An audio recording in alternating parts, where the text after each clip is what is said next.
जय भीम जय संविधान। आज आपण या ठिकाणी लॉंग मार्च जो बीड वरून मुंबईकडे जात आहे त्या लॉंग मार्च मध्ये आपण आलेलो आहे आणि पुण्यामध्ये पुणे स्टेशन येथील डॉक्टर बाबासाहेब आंबेडकर पुतळा या ठिकाणी या लॉंग मार्चचे सभेचं आयोजन या ठिकाणी नुकतंच काम पार पडलेलं आहे।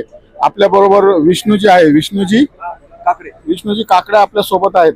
तर संविधानाचं कार्य ते करतात, त्यांच्याकडनं जाणून घेऊया। धन्यवाद साहेब। त्यांच्याकडनं जाणून घेऊया की आपली काय प्रतिक्रिया आहे या उपवर्गीकरणाबद्दल। आपली काय प्रतिक्रिया? प्रथमतः उपवर्गीकरण हे जे आहे ते भारतीय संविधानाच्या विरोधात आहे। त्यामुळं भारतीय संविधानाच्या विरोधातली जी कृती सरकार करत आहे त्या कृतीचा आम्ही जाहीर निषेध करत आहोत। आम्ही मुख्यमंत्री देवेंद्र फडणवीस यांना अशी विनंती करत आहोत की हा विषय लवकरात लवकर आणि बंद करावा आणि उपवर्गीकरण करण्याचा जो विषय आहे तो लवकरात लवकर बंद करण्याची गरज आहे, जेणेकरून भारतीय संविधानाचा आदर राहील। ही उपवर्गीकरण करणे ही कृती जी आहे ते भारतीय संविधानाच्या विरोधात आहे। मुख्यमंत्री किती जरी म्हणत असले तरी आम्ही संविधानाच्या मार्गाने कार्य करतोय, तर एकदम चुकीचं आहे, विरोधी आहे। लोकांमध्ये बुद्धिभ्रम निर्माण करण्याचं ते काम करत आहेत। उपवर्गीकरण करण्याची कृती जर मुख्यमंत्री थांबवली नाही आणि जाती जातीमध्ये द्वेष करण्याची जे काही कृत्य थांबवले नाही तर मुख्यमंत्री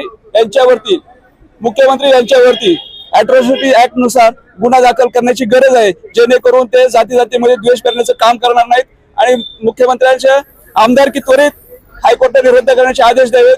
कारण भारतीय संविधानाच्या आणि कायदा आणि सुव्यवस्थेला तडा निर्माण करण्याचं काम मुख्यमंत्री आणि गृहमंत्री म्हणून ते करत आहेत।